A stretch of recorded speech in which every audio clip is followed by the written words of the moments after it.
Hello there, you're watching Talking Europe on France 24. We are at the European Parliament in Brussels, where today I'm joined by the co-head of the European Greens group, and up until very, very recently, just the only woman in the running to replace Jean-Claude Juncker as president of the European Commission. A couple more candidates throwing their hats into the ring in the last couple of days. Ska Keller, thank you very much for being with us.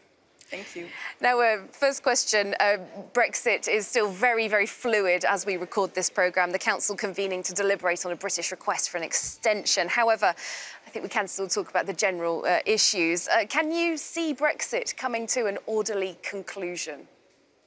I would really hope that this happens because while Brexit itself is already a big tragedy and will bring big losses to either side of the equation, to have an unorderly Brexit without a deal would be the worst case scenario, and we should really try to avoid that. Now, in the UK, many people are saying that they think the EU has been rather intransigent, inflexible, particularly on the question of the Irish border, where really that's where we've come to a blockage. Yeah, but I think the problem is that you cannot be very much flexible on the question when it comes to a peace treaty like the Good Friday Agreement, because the whole point there is to make the border basically that you can't see the border, that you don't feel the border. And with Brexit, this gets a hell lot more complicated. So we have to avoid a hard border on the Irish island. And the backstop was the only way that one would come up with. And I don't think there was any other proposal for how to deal with that situation. So that's why we can't be really flexible on that situation. So you don't think that the negotiators, Michel Barnier and his team, have been playing games, trying to put the UK in a corner in any sense over this issue, as is the accusation quite often? No, I really don't think so. This is really a key question that has been clear from the beginning. It's a red line to preserve the peaceful situation on the Irish island, of course also to protect the interests of the Republic of Ireland, obviously as an EU member country. That's the whole point about being an EU member country, that you all stand together for one, but it was certainly not out of bad faith. And it's just a very complicated situation, and there is no easy way out. And if there is no other solution proposed, then it's very difficult to say, OK, let's be more flexible on something that could really lead to a conflict.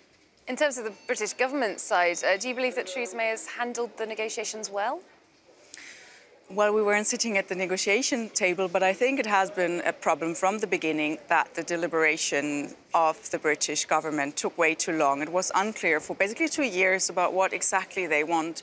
It's still a problem. You never know what the British government wants, what the British Parliament wants. We now know pretty much what they don't want, but we don't know what they want in return, and that's very difficult to deal with. Environmental issues, of course, you're president of the European Greens. They, of course, come into Brexit. Labour's Jeremy Corbyn has been pushing for the UK to continue sticking with EU environmental standards, even once it's not a member anymore. Given what we've seen so far, though, in terms of negotiations, is that really an achievable aim? Well, right now it's part of the backstop. So until we have a future relationship agreement, environmental standards have to be, to a certain extent, followed. And I think it would be quite wise for the British Parliament to decide to keep the environmental standards, because they've really improved things a lot in Great Britain in terms of reduced air pollution, in terms of cleaner beaches, in terms of so much improvement that really is part of the everyday life now of people in Britain. All right, well, I'd like to talk a bit more about some environmental and climate-related topics. And I've got a report from some of our France 24 reporters. Scientists have been tracking how global warming is heating up mountain ice, causing deadly rockfalls and landslides in some cases. Now, it is a phenomenon that's been seen to be speeding up, meaning that in some places, like the French Alps, they are literally falling apart. Catherine Nicholson, Sylvain Rousseau report.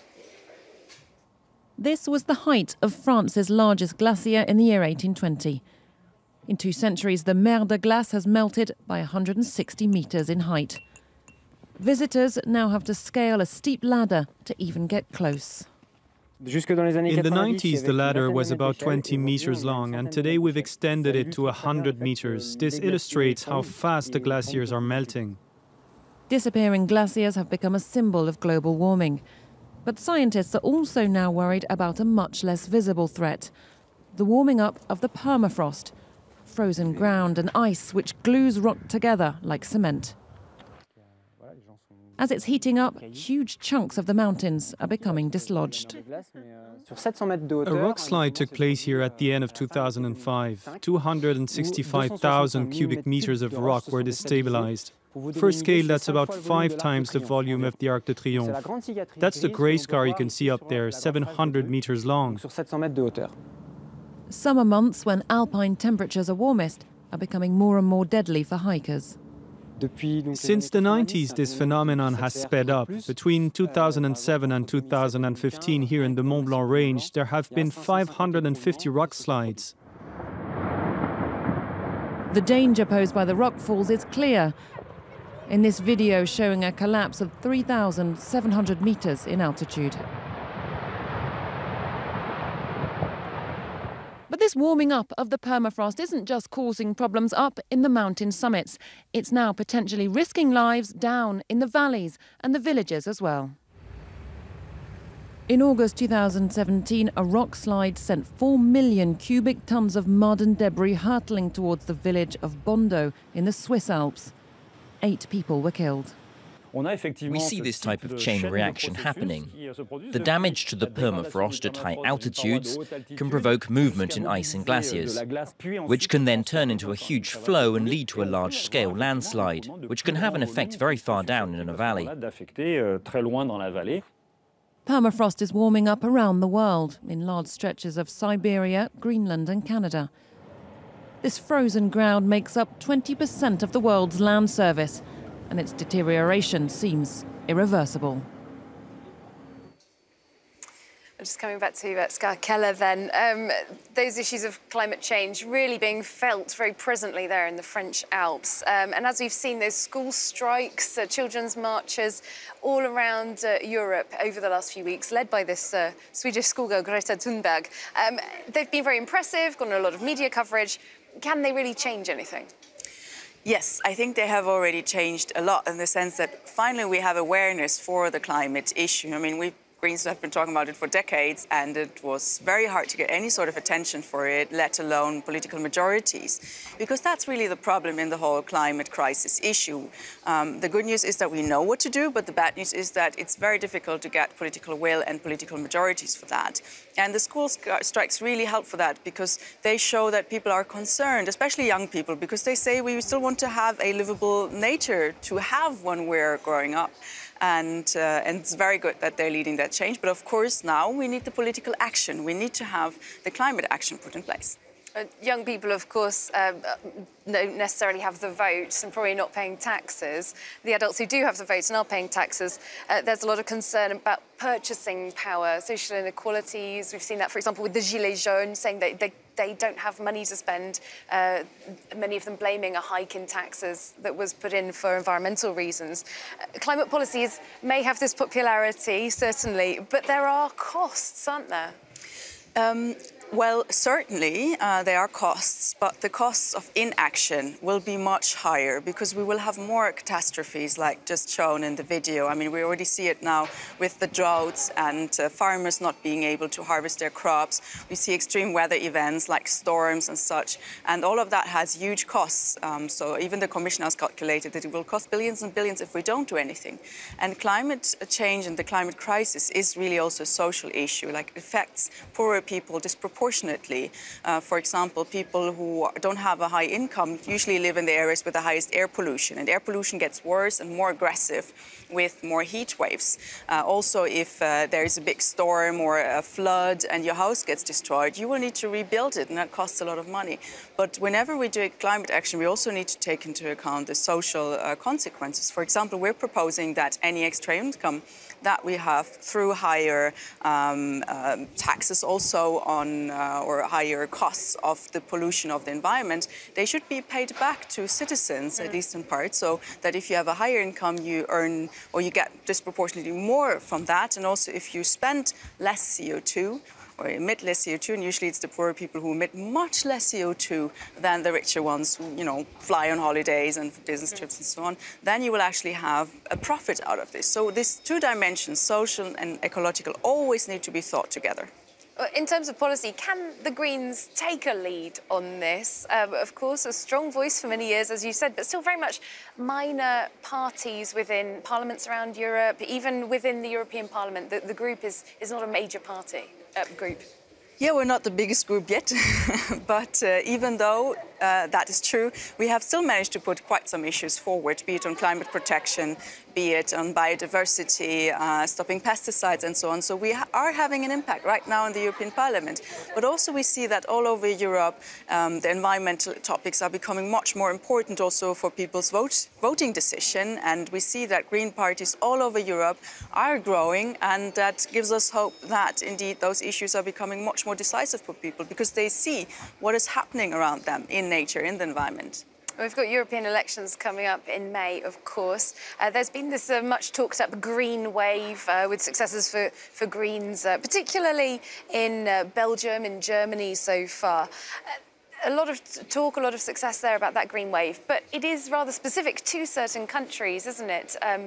You're predicted to lose seats across the entire European Parliament. Those seat projections are unfortunately not very accurate because they don't take into account allies that we have. They're not necessarily called the Greens, or also not specific voting systems. Actually, we see a rise of the Greens all over Europe. Yes, very prominently in Belgium, in Germany, in the Netherlands, but also when we look at France, for example, we see a big rise for Greens. And even in countries where traditionally we're doing less well, even there we have increased, maybe on a low level, but still you can really see that there is a change and that all of those ecological topics are becoming much more important. And indeed, there is only one party that has ecology at their heart. Yeah, that makes us hopeful because we only have a limited time to really address the climate crisis, and that's now, and we need to act. Well, we have heard some murmurings from various socialist voices around Europe. I remember the socialist candidate for the French presidential election, Benoît Hamon, talking about socialism and environmentalism having to go in hand from here on in. We've heard that from various socialist politicians. Can you foresee perhaps a coming together of socialists and Greens in the future? Well, we're obviously in the European Parliament cooperating with other groups that are ready to support our ideas as well. But we do see really a problem that other parties, even though they might say, yeah, climate is somehow important, they're not ready to take decisive action. They wait until later. They say, oh, it's complicated. Is it greenwashing? Yeah, I think it's very much greenwashing because it's a hot topic right now. Everyone wants to talk a bit about it. But the question is, are you ready to put real climate action on the table right now? Are you willing to, for example, support climate laws, support CO2 reduction, support a CO2 pricing, for example? All of those issues, and there it gets interesting and there it becomes more diverse. Now, you are running as one of the candidates for the Commission presidency, as Spitzenkandidat, as it's known, as sort of head of the list for the European Greens group. However, the group isn't predicted to come out on top in the polls, and usually it's the group that emerges with the biggest number of seats. No, it's well, I'm wondering if there's any point in really sort of going for this thing. Isn't it a bit illusory? Not really. So I think it's really important. Do you think you have a chance of being elected as Commission President? Well, I think we have a chance of really putting forward a European debate. And the lead candidacy is also exactly that. It's meaning if we have lead candidate, it means that we're supporting the overall process of that people should run for elections if they want to become Commission President, as we have done last time, but not before. But it shouldn't be just someone jumping out of the box who hasn't been presenting her or himself to the voters. So that's important, but also we want to bring forward European debate. We are, as Greens, a strong European family, so we want to express that through a European manifesto, through having our two lead candidates. And indeed, it's not the party or the group with the most seats in the European Parliament that automatically gets automatic, no, you're right. Not at all, because you need to have a majority. And even though you might have the biggest group, that doesn't mean you have a majority. You need to find a coalition, you need to find partners in that. So I'm not sure that's going to be the biggest group. All right, holding out hope there. But in terms of being Spitzenkandidat, for a long time you were the only woman in the running for this job, been joined in the last couple of days by Liberal Margarete Vestager, perhaps others. I know you've fronted a campaign yourself to get more women into politics in general. Why, though, should it matter whether a person is represented by a man or by a woman?